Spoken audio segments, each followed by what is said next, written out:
เฮาอย่าไปตายตัวถ้าเฮาตายตัวแถมก็ชื่อว่ายังบ่ได้เอาธรรมะมาใจเตื้อของเสียของหายถูกขโมยลักโจรเอาไปปล่อยให้มันหายก็ทรัพย์สมบัติก็พอแล้วไปแจ้งให้ตำรวจเนี่ย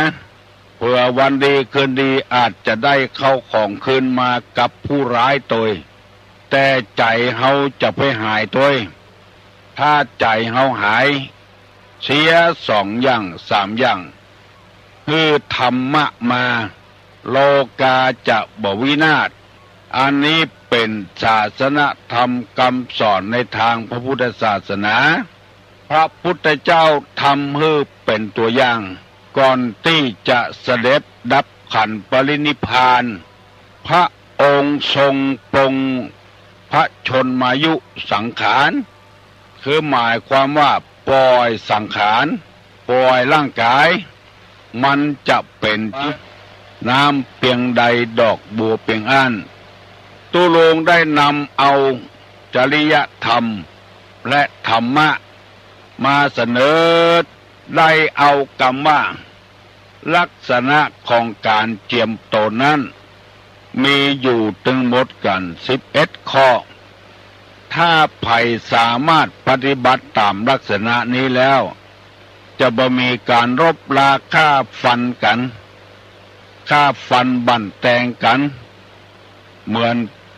ประเทศไทย2-3 จังหวัดบัดใดเดือดร้อนคุคุณตลอดเวลาแม้แต่นายกผู้เป็นตัวแทนบริหารงานประเทศก็ยังถูกปองร้ายปองผานดังที่ท่านทั้งหลายเข้าใจถ้าเอาธรรมะนี่มาใจเสียแล้วคนเฮาจะบ่เดือดร้อนในหยังได้นำไปเสนอแล้ว4 ข้อแล้วข้อ1คือมีใจอ่อนน้อม2คือมีความสงเงียมเจียมตน3บ่ถือตัว4บ่ยิ่งมายิงยะโส5ทำตนเหมือนผ้าเช็ดเท้า6ทำตนเหมือนกับโคเข่าขาด7ทำตนดุจงูพิษที่ถูกถอนเขี้ยวแล้ว8อ่อนโยน9นุ่มนวล10กล่าวถ้อยคำสบายหู11บ่ดื้อกระด้างที่นำเสนอไปแล้ว4 ข้อแล้ววันนี้จะนำข้อที่5ในหนังสือที่ตุลุงไปอ่านเขาใส่เพิ่นบอกว่าฮือทำตนเช่นผ้าเช็ดเท้าหมายความว่าอย่างไรฮือทำใจเฮาเนี่ยตัวเฮาเนี่ยเหมือนผ้าเช็ดเท้าก่อนจะขึ้นเฮือนล้างตีนล้างเท้าสะอาดแล้วก็เอาผ้ามาเช็ดเท้าหมายความว่าฮือทำความสะอาดเหมือนกับผ้าช่วยเหลือคนบ่ฮือคนอื่นสกปรกเพื่อจะขึ้นบ้านขึ้นจองบ้านจองเปิ้นใสสะอาดแล้วเอาติ่นของเฮาขึ้นไปย่ำบนเฮือนเปิ้นมันสกปรกโสมมฮือเฮาเนี่ยเป็นผ้าเจ็ดเฮียก่อนหมายความว่าทำใจฮือสะอาดฮือเปิ้นได้สะอาดบ่ฮือรกลุงรังบ่ทำความเดือดร้อนฮือไผ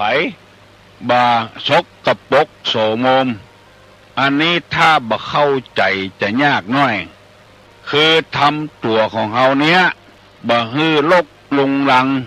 บ่ฮือเปิ้นเดือดร้อนบ่ฮือเปิ้นสกปรกเป็นผู้ฮือความกระจ่างแจ้งฮือเปิ้นโดยฮือเปิ้นบ่ฮู้สึกตัวอย่าไปทำความขุ่นมัวฮือไผทำจิตใจฮือสะอาดฮือคนอื่นได้สะอาด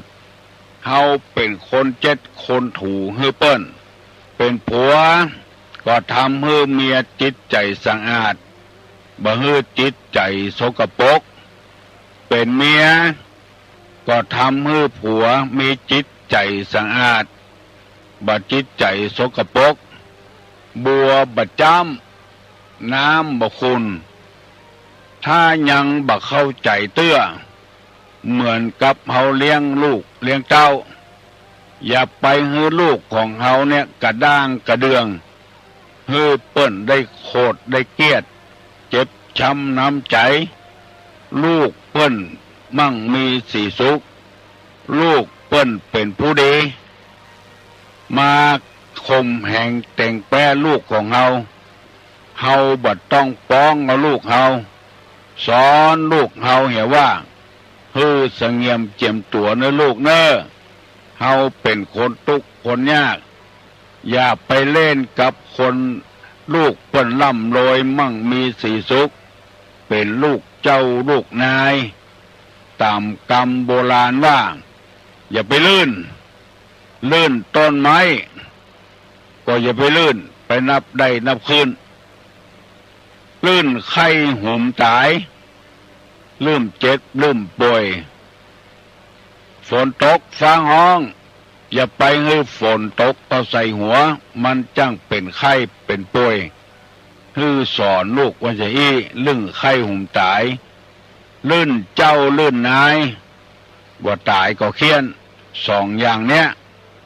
เปิ้นเฮาบ่ผิดสักน้อยเปิ้นเป็นคนผิดเปิ้นใส่โทษเฮาก็ยอมเหียเพราะเหตุว่าเฮาเหมือนกับผ้าเจ็ดตินคือเปิ้นได้สบายใจเหียเฮายอมทุกข์เหียก่อนเพราะเฮาอำนาจน้อยวาสนาน้อยเป็นคนทุกข์คนยากอันนี้เป็นธรรมในทางพระพุทธศาสนาพระพุทธเจ้าได้สอนคนอย่างนี้บอกออกแม่ออกจึงจะหันว่าเปิ้นยิงเอาระเบิดขว้างพระพุทธรูปพระที่เฮาเคารพสักการะบูชาที่ในประเทศของเปิ้นชาวพุทธทั่วโลกบอกกระตือรือร้นอย่างสักอย่างปล่อยเปิ้นเนี่ยของเปิ้นไปทำของเปิ้นไปทั้งที่เขาระเบิดเป็นที่เฮาเคารพสักการะบูชาเฮาฮื้อมันผ่านไปเหรอบ่ฮื้อมีเรื่องมีราวอย่างฮื้อเปิ้นทำของเปิ้นอย่างสบายใจของเปิ้นว่าอันเถอะแล้วเฮาก็บ่มีเรื่องอย่างเกิดขึ้นบางศาสดาเปิ้นเอาศาสดาของเปิ้นไปร้องเรียนบางศาสนาว่าได้โหดเหี้ยมเผาสถานที่ต่างๆแก้แค้นว่าไปลบหลู่ศาสดาของเปิ้นเป็นต้นแต่พระพุทธศาสนาของเฮานี้พระพุทธเจ้าสอนให้เฮาเป็นคนเจี๊ยเปิ้นทำของเปิ้นแบบสบายทำในประเทศของเปิ้นปุ้นถึงแม้จะเป็นพระพุทธรูปของเฮาก็ตามเปิ้นทำของประเทศของเปิ้นบ่ได้ทำประเทศของเฮาหรือว่าสิ่งเหล่านั้นเป็นของเปิ้นเป็นสิทธิของเปิ้นจะได้ทำของเปิ้นอันนี้เฮาก็เป็นคนที่เหมือนกับเกินให้เปิ้นกายได้ไปอย่างสบายอันนี้เป็นธรรมการสงเงียมเจียมโตนเนิบพอออกไม่ออกพอหายพอดีก็ให้ผ่านไปเหียอย่าไปให้มันมีเรื่องถ้ามีเรื่องก็อย่างที่เฮาฮู้กันนายกไปที่ไหนไปก่อม็อบให้เปิ้นแล้วคนเฮาบ่ได้รับธรรมคำสอนก็บ่พอใจที่หมู่ก่อม็อบนั้นจะมาทำบดีบดักคือนายกก็ปากันบุบกันทีถ้าเป็นอย่างเฮาที่เฮาฟังนั้นเฮาจะบ่แยะอย่างซะอย่างปล่อยเขาเฮ่คนเดียวเหี่ยกำเดียวมันก็แล้วละบางคนบ่ได้ทำตัวอย่างเงี้ย ก็เลยเกิดเรื่องเกิดราวขึ้นแล้วกำเดียวฝ่ายตรงกันข้ามตั้งข้อหาแล้วว่าฝ่ายรัฐบาลไปเอาคนมาทำลายหมู่ก่อม็อบเนี่ยมันมีปัญหาเกิดขึ้นถ้าเขากินเหล้าเฮ่เฮ่เฮ่เขาก็ปล่อยให้เขาเหี้ยมาเจอเรื่องของเขาบัดทับไปเดือดไปดังกำเดียวเขาก็ย่างแล้วถ้าเขามาบุกรุกถึงตัวเขาอันนั้นไปทำอย่างเพื่อศักดิ์ศรีของมนุษย์อันนี้ขอฝากไว้เนอะทำตัวอ่อนน้อมอ่อนน้อมอ่อนโยนไว้ก่อนฝากไว้เตอะมันตึงบ่เสียบ่หายที่เขาว่าไปเนี่ยมันเนี่ยอย่างเปิ้นไปทำงานของเปิ้นแล้วไปก่อม็อบไปไล่รัฐบาลเฮ่เฮ่เฮ่อันเนี้ยคืออยากได้เรื่องก็เลยเกิดเรื่องขึ้นมาตาปูดตาบวมไปเหี้ยเนี่ยใครได้เรื่องไปก่อเรื่องมันก็เลยได้เรื่องถ้าอยู่ปอไผ่ปอมันเนี่ยแล้วมันก็บ่มีปัญหาอันนี้เป็นข้อที่5ที่ตุลุงนำมาเสนอข้อที่6ในนี้เปิ้นบอกว่าทำตนเหมือนกับโคเขาขาดทำตัวของเฮาเนี่ยเหมือนบ่มีปิดบ่มีไม้หยังเปิ้นด่าเฮาก็ดักไว้ฮะตามเรื่องตามราวของเขาเหมือนกับว่าเฮาเนี่ยบ่มีปิดบ่มีไม้สงเงียมเจียมตนถ้ามันด่าเข้ามันใกล้มันก็จะย่างคนเดียวมันหรือว่าผัวพิษเมียพิษผัว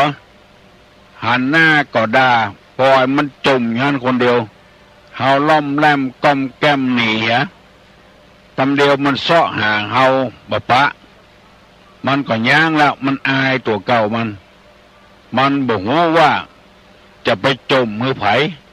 ผัวจมมือเมียจมมือผัว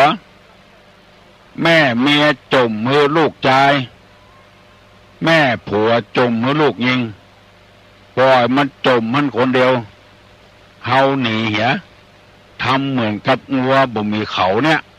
มาท้ายไปต่อล้อต่อเถียงกันมันเถียงอู้ไปมันบ่หันเฮาอยู่หันมันก็อายตัวเก่ามันจมหื้อฟ้าจมหื้อดินฟังมันต้องมีแต่เจ้นใดเจ้นเบามาแล้วล้อมแลมก้อมแก้มลบเหตุที่อื่นมันมาหันเฮามันอายให้ตัวเก่าถ้าไผ่ทำเจออีได้เนี่ย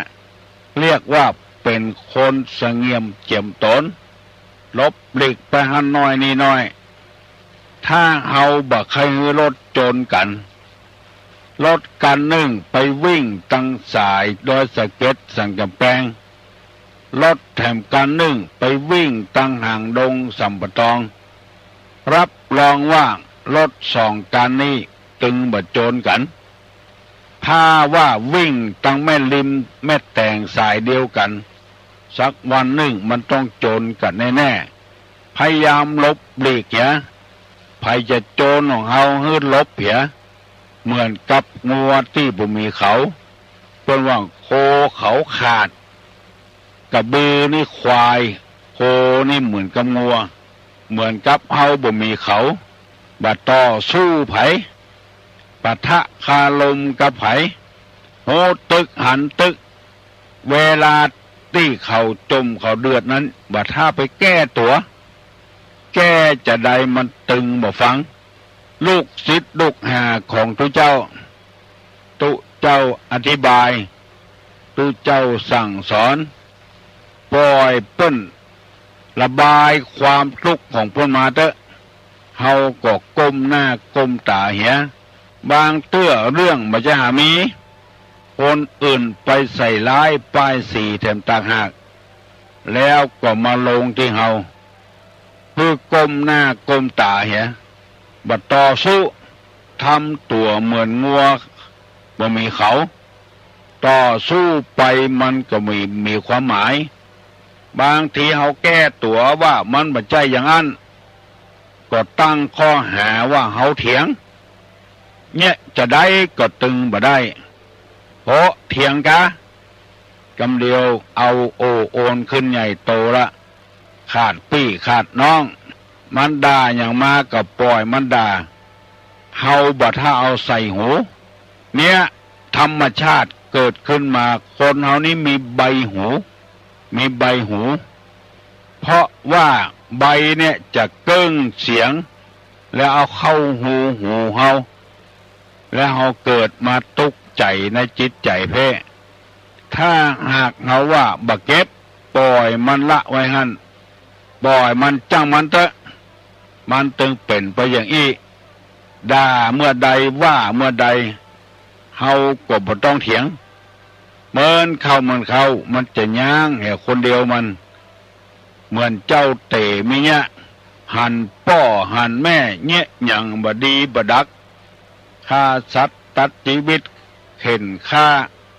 คนใดเปิงใจเอามาเป็นเมียก็เป็นเมียเจ้าบ้านเจ้าจองก็เดือดร้อนตัวเองเป็นลูกของพ่อจะว่าหยังก็บอกว่าก็เลยตัดสินใจบ่ปากน้ำแล้วหันก็หันนั่นนะเอาเข้ากินก็กินเหี่ยลำบ่ว่าอย่างสักอย่างทำเหมือนงัวเขาขาดเมินเข้าป้อหันความดีของลูกจะเอาไปฆ่าก็ยอมจะเอาไปยิ่งอย่างก็ยอมประตกปัดเสี่ยง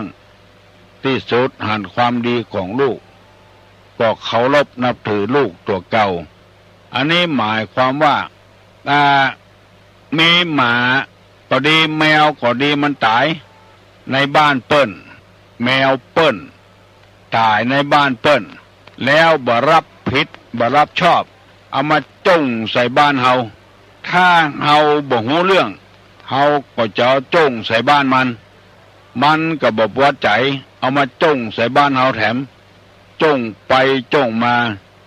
จนแมวตัวนั้นเน่าเหม็นเละเฟะจะทำศึกสงครามกันขึ้น